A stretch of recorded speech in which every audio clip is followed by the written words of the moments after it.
우리들의 교회가 주일 오후 예배를 통해서 특별히 주일 오전 예배 때에 우리가 믿음과 관련하여서 말씀을 증거했다면은 오후에는, 그러니까 오전에는 무엇을 믿을 것인가, 그 다음에 오후에는 어떻게 살 것인가 라고 하는 이 부분에 대해서 같이 말씀을 나누고자 합니다. 오전의 말씀이 좀 교리에 대한 부분이었다면은 오후의 말씀은 윤리에 대한 말씀이라고 할 수가 있겠습니다. 오후의 말씀이 좀 더 쉽죠. 어떻게 하라, 이렇게 하라, 그러면은 산다. 이러한 말씀이 우리의 그 본성에 더 잘 맞다는 거예요. 네가 하려고 하는 모든 것들을 다 내려놓고 주님이 널 위해 하신 그 모든 것들을 믿으라라고 하면은요, 이거 우리 이성에, 우리 본성에 반하는 것이 되어지기 때문에 때로는 거부 반응을 일으킬 때가 있다는 거예요. 우리는 날마다 하나님 앞에 은혜를 구해야 합니다. 이 말씀 듣고 여러분들이 한 주간 살아가면서 화내겠습니까? 안 나가겠습니까? 화내죠.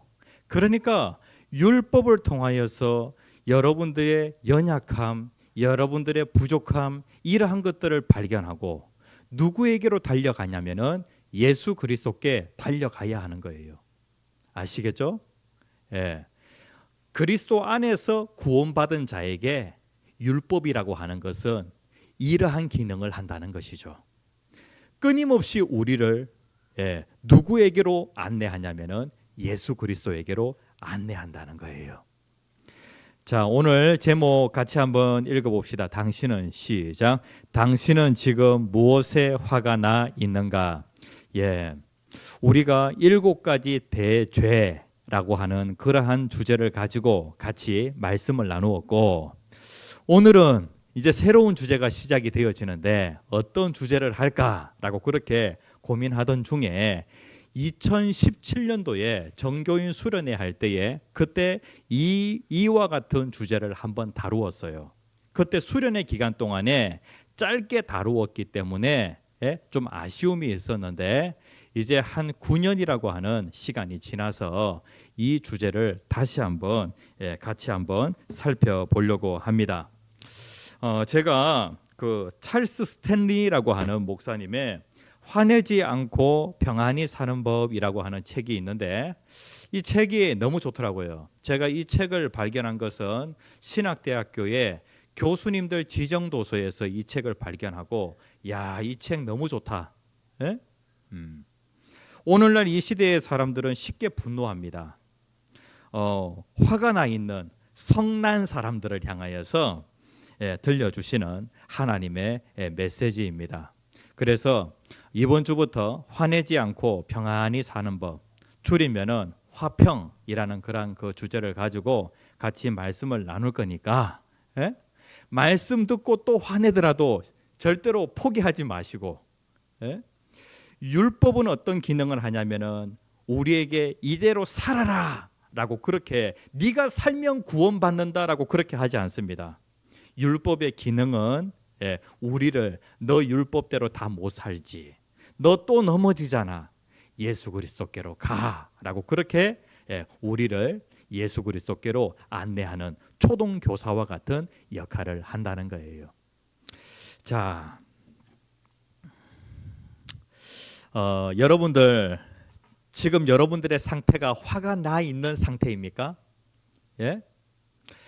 제가 여러분들에게 지금 무엇에 화가 나 있습니까? 라고 그렇게 물어본다고 하면은, 아니요, 난 전혀 화낼 일이 없는데요, 나는 화가 나 있지 않습니다. 그런데 오늘 이 자리에 앉아 계신 우리 성도님들의 얼굴을 보니까 뭔가 좀 화가 나 있는 것 같아요. 항상 그 얼굴을 보게 되어질 때 성난 사람의 그런 그 얼굴, 그 외면적인 모습도 이러한 모습이지만은 내면을 살펴보게 되어질 때에 과거에 있었던 그런 억울한 일들이 있지 않아요? 그 다음에 또 그런 상처, 예? 내면을 들여다보면은 이러한 것들이 있어가지고 언제라도 그냥 폭발할 것 같은 그러한 상태로 여러분들이 살아가고 있지는 않습니까? 예? 그래서 특별히 분노와 관련하여서 좀 같이 말씀을 나누고자 합니다. 이 성난 사람들의 특징이 있어요. 이 성난 사람들, 이러한 사람들은 성질이 급해요. 그리고 말을 함부로 내뱉거나 실수를 자주 하게 되어집니다. 성난 사람들은. 예? 그래서 이 분노에 불을 붙여가지고 상대방에게 아주 무섭게 쏘아대기도 합니다. 이 성난 사람들이 가지고 있는 특징이에요. 그리고 성난 사람들은요, 자신의 그 분노를 꼭 붙잡게 되어집니다. 과거에 분명히 나를 화나게 만든 그러한 사건이 있었어요. 그런데 그것을 계속해서 붙잡고 있는 거예요. 예?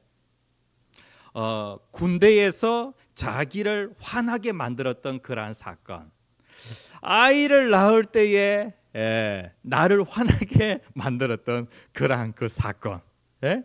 그것이 수십 년의 시간이 지났지만은 마치 오늘의 일처럼, 예?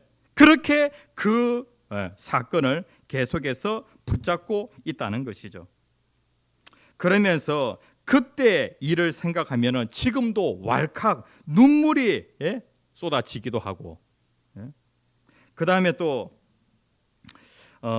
그 일만 생각하면 지금도 주먹에 불끈 힘이 들어가기도 하고, 이러한 상태에 있지 않습니까? 이러한 사람이 바로 성난 사람들이라는 거예요. 그리고 이 성난 사람들은요, 분노를 정당화합니다. 그래서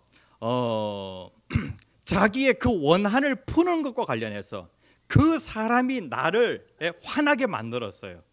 그래서 내가 그 사람에게 원한을 갖다가 품는 데에 그것을 아주 거리낌 없이 그것을 말을 한다거나 행동한다거나 그러면서 자기의 행동에 대해서 정당화하는 경우가 많이 있다는 거예요. 이러한 사람들은 어떤 사람? 성난 사람이라는 거예요. 여러분들은 이렇게 성난 사람이 아닙니까? 성경은 억울한 일을 당했을 때에 뭐라고 말씀하고 있는가? 고린도전서 13장 4절 5절 말씀에 보면은 예수 그리스도 안에서 구원받아 성령이 그 안에 있는 이러한 사람들은 자신의 그 성품을 바꿀 수 있다는 거예요. 과거에 어떠한 일, 어떠한 상처가 있었던지 간에 그 부분과 관련하여서 이것을 극복할 수 있다는 것이죠. 내 안에 성령이 도우시니까. 그리고 또 하나님의 말씀의 능력이 있어서 말씀이 나를 새롭게 하니까 그것을 얼마든지 극복할 수 있다는 거예요. 같이 한번 읽어볼까요? 시작. 사랑은 오래 참고 사랑은 온유하며 시기하지 아니하며 사랑은 자랑하지 아니하며 교만하지 아니하며 무례히 행하지 아니하며 자기의 유익을 구하지 아니하며 성내지 아니하며 악한 것을 생각하지 아니하며 사랑은 무엇이냐면은 성내지 않는다라고 그렇게 말씀을 하고 있어요. 그래서 하나님의 말씀은 억울한 일을 당할 때 인내하고 그리고 상처를 입었을 때에 오래 참으라라고 그렇게 말씀을 하고 있어요. 자, 그렇다고 하면은 분노와 관련하여서 분노가 무엇인가? 이 부분에 대해서 첫 번째로 한번 살펴봅시다. 사전에 보면은 분노는 무엇이냐면은 그냥 감정이라고 그렇게 얘기하고 있어요. 자신이나 자신에게 중요한 다른 사람에게 대한 실제적 혹은 가상의 위험, 모욕, 불의, 좌절로 인해 생기는 불쾌감, 적의, 붕괴 등의 강하고 격렬한 감정. 자기 자신이 위협을 받게 되어질 때, 그 다음에 또 자신에게 정말 중요한 그러한 사람이 위협을 받게 되어질 때에 그때 뭐가 생기게 되어지냐면은 뭔가 불쾌한 감정, 적의 분개 이러한 것들이 생겨요. 그런데 강하고 격렬한 그런 감정이 바로 분노라는 거예요. 이 정의를 바탕으로 해가지고 분노에 대해서 좀 더 자세하게 살펴봅시다. 분노라고 하는 것은 강렬합니다. 우리의 삶 가운데 좀 사소한 일들 있죠. 식사 준비를 서두르다가 유리컵을 깨트리게 되어집니다. 그러면은 이러한 그 사건들은 그냥 흔히 있을 수 있는 사건이죠. 예? 사소한 사건에서 생겨난 그런 그 짜증, 예? 그때 이제 그 사건에 대해서 뭔가 내가 나의 그 감정이 반응을 하게 되어집니다. 우리가 모든 일을 만나게 되어질 때에 거기에 자연스럽게 그 사건에 대하여 내가 감정으로 뭔가 표출이 되어진다는 거예요. 특별히 이 식사 준비를 하다가 유리컵을 깨트리게 되어졌을 때에 그때 뭔가 분노가 일어나게 되어지는데 이것은 금방 또 사라지게 되어집니다. 약간 짜증이 나죠. 예? 또 유리컵 깨버렸네 라고 하면서 짜증이 나는데 그거는 금방 사라지게 되어집니다. 그런데 뭐 진정한 분노 있잖아요. 예? 이런 깊은 분노 이러한 것들이 일어나게 되어질 때에는 그 원인이 제거되기 전까지는 그 분노가 쉽게 잘 사라지지 않는 것을 보게 되어집니다. 그래서 이 강렬한 분노 있잖아요. 이것은 이 강렬한 분노가 일어나게 되어질 때 어떨 때는요, 요 분노 때문에 하루를 갖다가 그냥 완전히 좌지우지하는 거예요. 예? 그래, 분노는 강렬하다. 그 다음에 또 이 분노라고 하는 것은 감정이다. 우리는 어떤 사건을 같이 한번 읽어봅시다. 시작. 우리는 어떤 사건을 접할 때 일단 감정으로 반응하고 이게 마음에 들어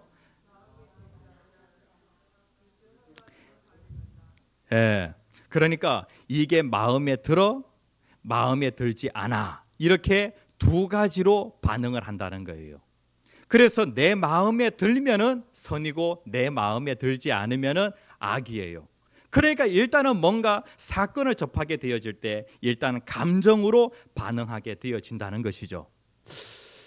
이렇게 만드신 분이 누구실까요? 뭔가 일이 생겼을 때 거기에 대하여 감정으로 반응하도록 감정을 느끼도록 만드신 분이 누구시냐면은 하나님이에요. 그래서 이 분노라고 하는 이 감정은요, 하나님께서 우리에게 주신 그냥 자연스러운 거예요. 그런데 우리가 이제 뭔가 이제 유리컵이 깨지는 그런 일이 생겼죠.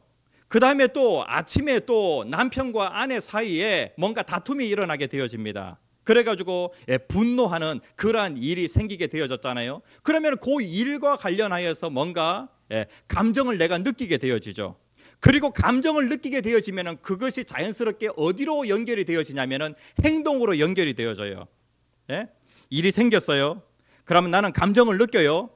그리고 감정을 느끼면은 거기에 따른 내가 행동으로 나타나게 되어지는 거예요. 그러니까 뭔가 행동으로 나타나게 되어질 때에 이 행동으로 이끌어주는 방아쇠 역할을 하는 것이 무엇이냐면은 요 감정이에요.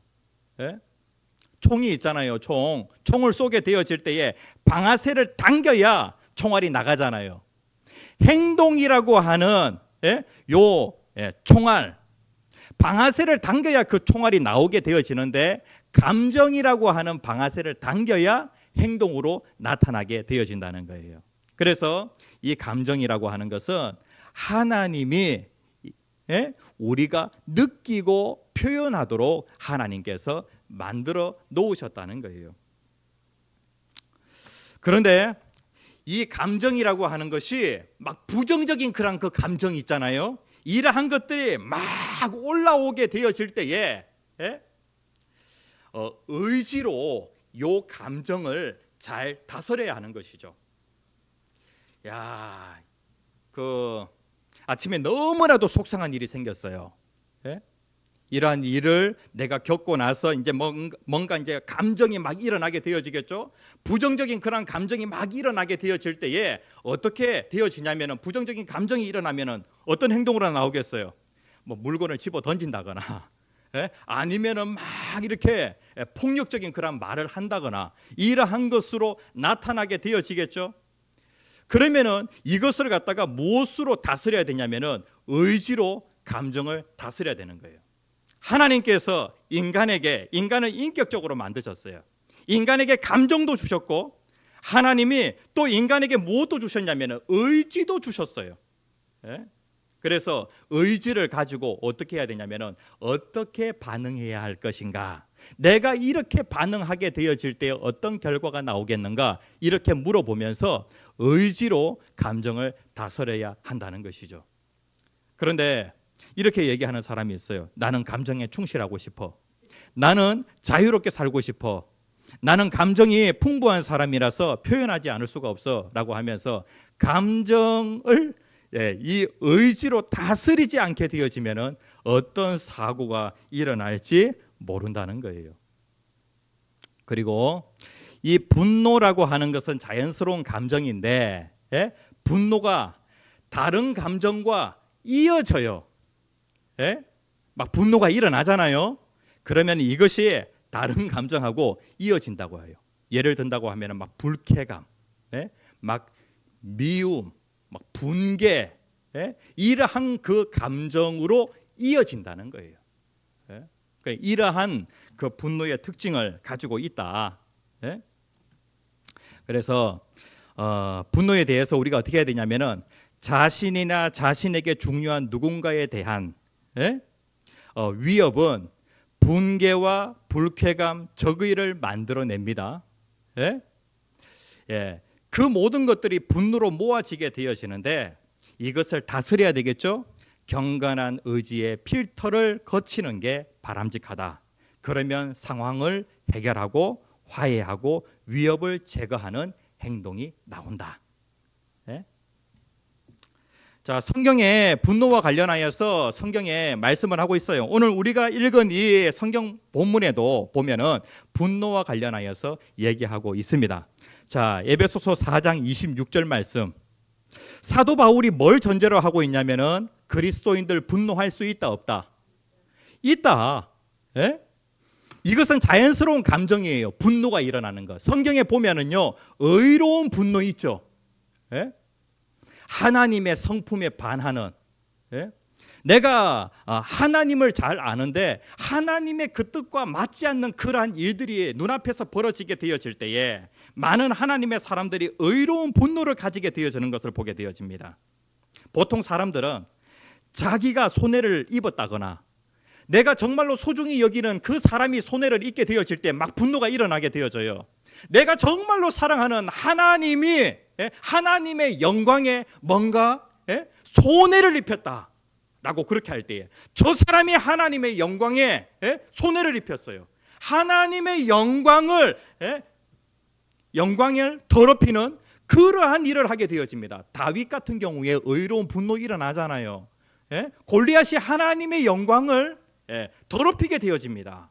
하나님의 이름을 욕하게 되어지죠. 이럴 때에 다윗이 가만히 있지 않습니다.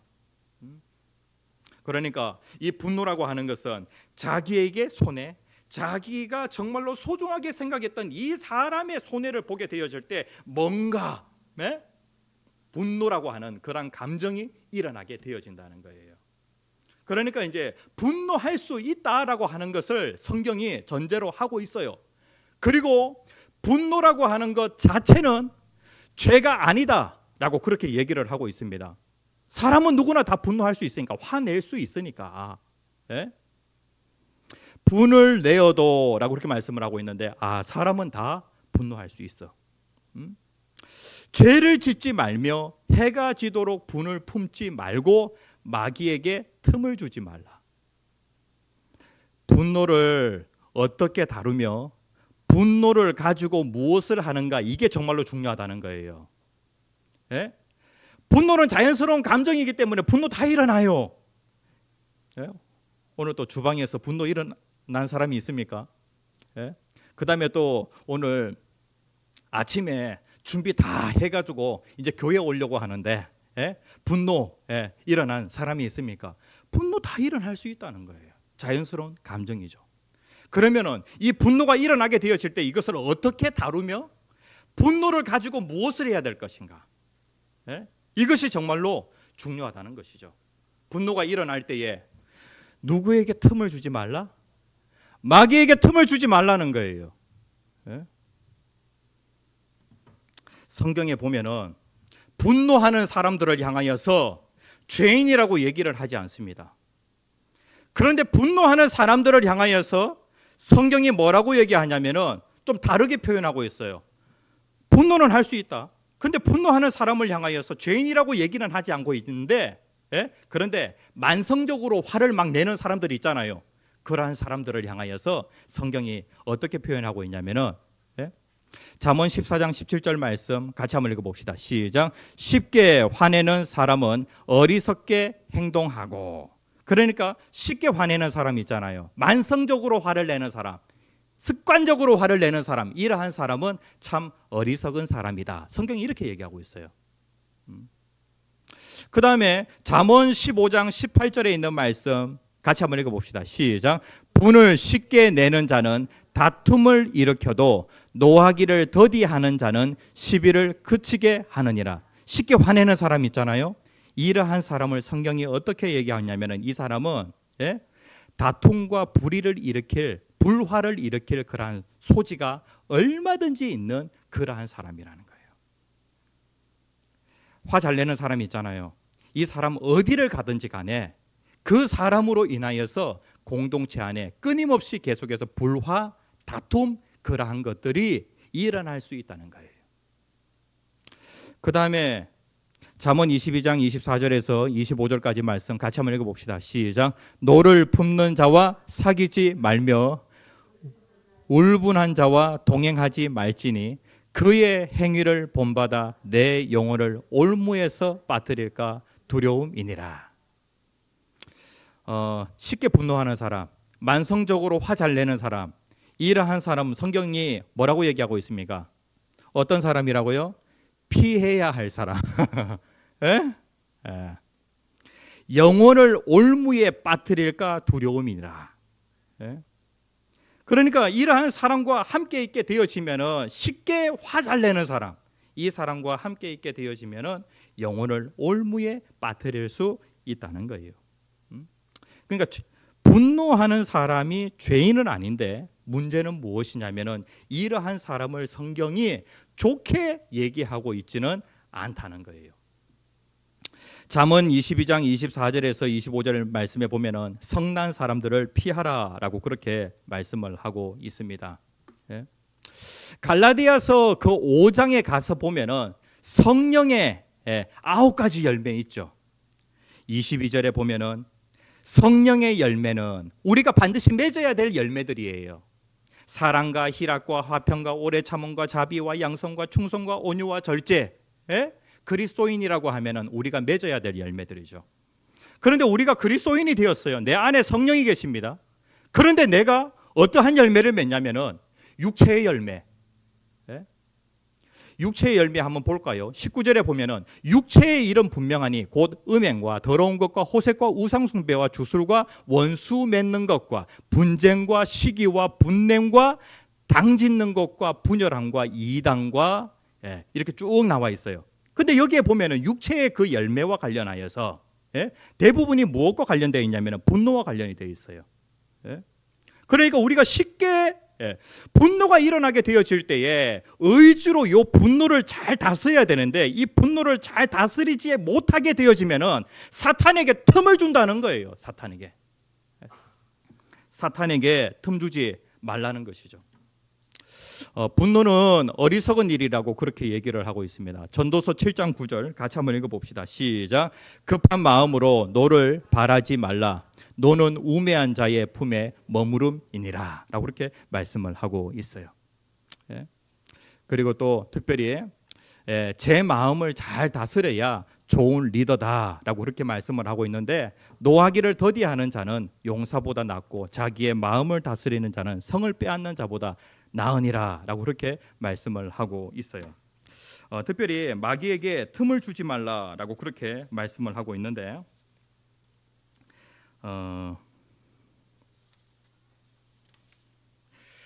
이 사탄은요,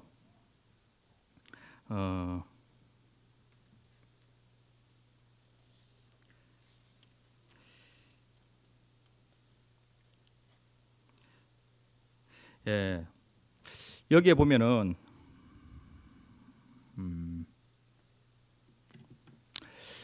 사탄에게 틈을 주지 말라라고 그렇게 말씀을 하고 있어요.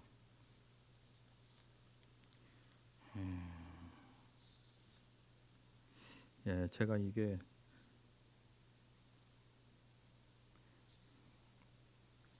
예. 근데 사탄은요, 우리가 분노가 일어나게 되어질 때에 사탄은 이것을 잘 이용하려고 합니다. 그래서 이것을 통하여서 사탄은 자기가 원하는 방향으로 우리를 끌고 가려고 하죠. 그래서 여기에 보면은 분을 내어도 죄를 짓지 말며 해가 지도록 분을 품지 말라. 이 분노를 갖다가 오랫동안 가지고 있지 말라는 거예요.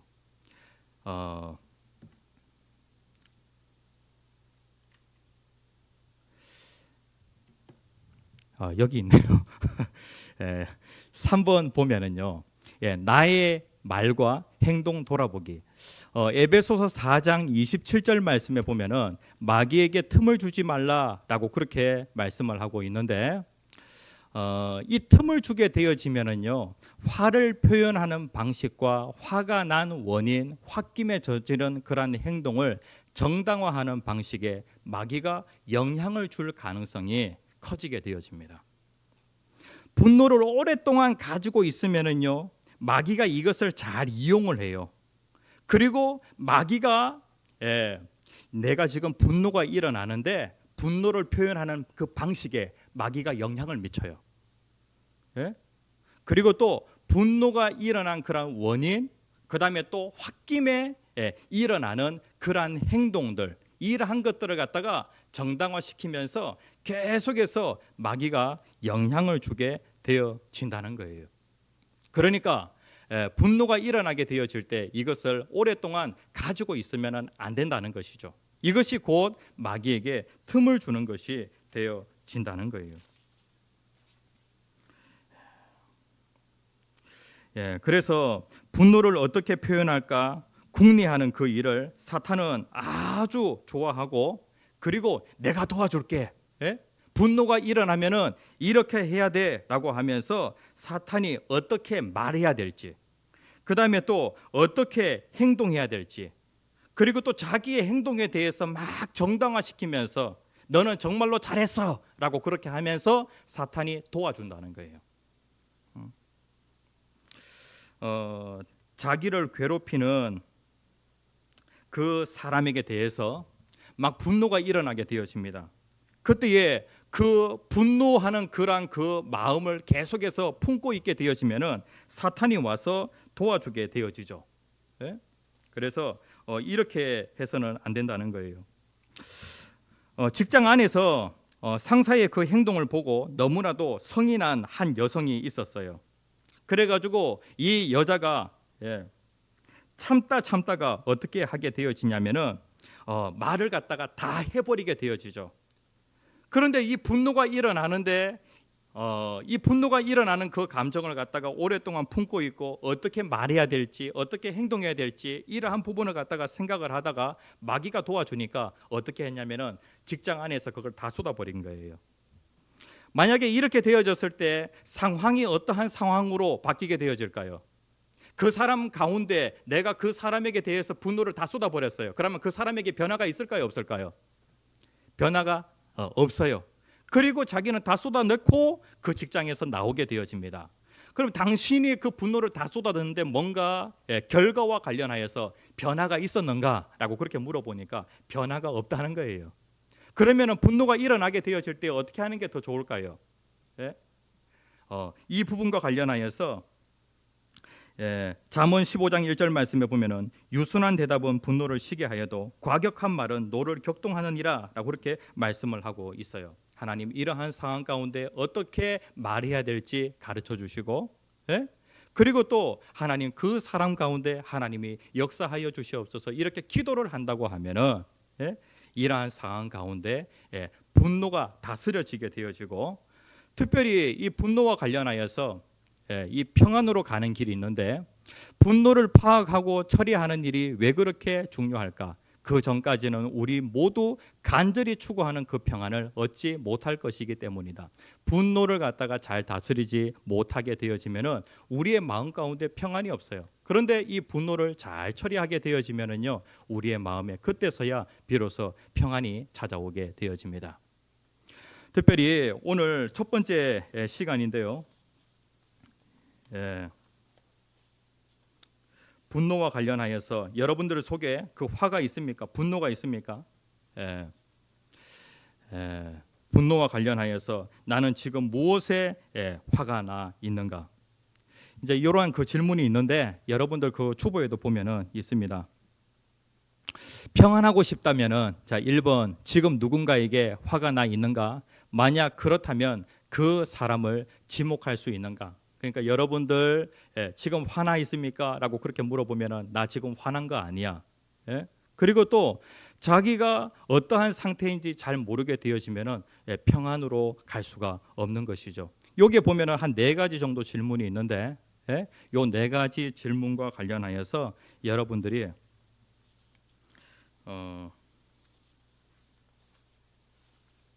두 번째 같이 한번 읽어봅시다. 두 번째 시작. 그 화는 정당한 근거에서 생겨났는가? 그 근거는 하나님의 계명과 그분의 뜻에 부합하는가? 그다음에 세 번째 시작. 성난 상태에서 복수를 꾀하는가? 당한 대로 갚아주려 하는가? 자, 네 번째, 당신의 분노는 원한과 관련이 있는가? 그러니까 위 질문의 대부분에 여러분들이 그렇다라고 그렇게 답한 사람은 분노 때문에 자멸할 가능성이 있다는 거예요.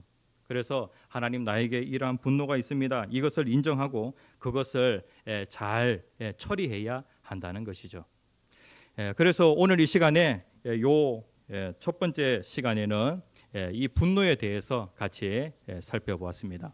하나님께서는 바울을 통해서 우리는 얼마든지 분노할 수 있다. 이것은 자연스러운 그런 감정이다. 그런데 오랫동안 분노를 품고 있게 되어지면 사탄이 틈을 타고 들어와서 이 모든 것들을 이용한다. 사탄이 이 모든 것들을 이용하게 되어질 때 우리의 그 삶의 방향을 어느 쪽으로 이끌어 가냐면은 부정적인 방향으로 이끌어 간다는 거예요. 그래서 하나님 과거에 내가 이러한 일을 만나서 내 감정이 이러한 감정을 느꼈습니다. 하나님 내 마음을 치료해 주세요. 이렇게 하나님의 은혜를 구하는 저와 여러분들이 되었으면 좋겠습니다.